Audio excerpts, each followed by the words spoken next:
बुलेटिनच्या सुरुवातीला एक महत्त्वाची बातमी हाती येतेय। कर्जमाफीच्या यादीमध्ये मुंबईतील शेतकरी असल्याचं आता स्पष्ट झालेलं आहे आणि खुद्द मुख्यमंत्र्यांनी हे मान्य केलं असून या सगळ्या संदर्भात लवकरच खुलासा करणार असल्याचं त्यांनी सांगितलेलं आहे।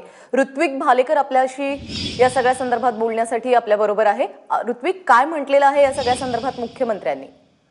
प्राजक्ता, मुख्यमंत्र्यांनी काल जी यादी लिस्ट ट्विटद्वारे जाहीर केली होती त्यात कुठलीच गडबड नाहीये, कुठलीच चूक नाहीये असं मुख्यमंत्र्यांनी आज मान्य केलेलं आहे।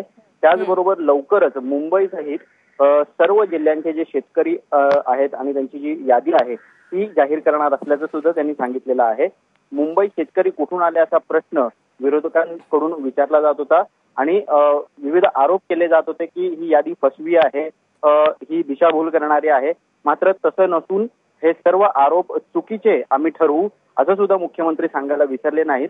त्यामुळे SLBC म्हणजे जे राज्य सरकारी बँकेची जी कमिटी आहे त्यातून आलेले हे जे आकडे आहेत हे मुंबईतल्या शेतकऱ्यांचेच आहेत। आता हे शेतकरी नेमके कुठले आहेत याचा खुलासा मुख्यमंत्री लवकरच करणार आहेत। प्राजक्ता, ऋत्विक, धन्यवाद या सगळ्या सविस्तर माहितीबद्दल।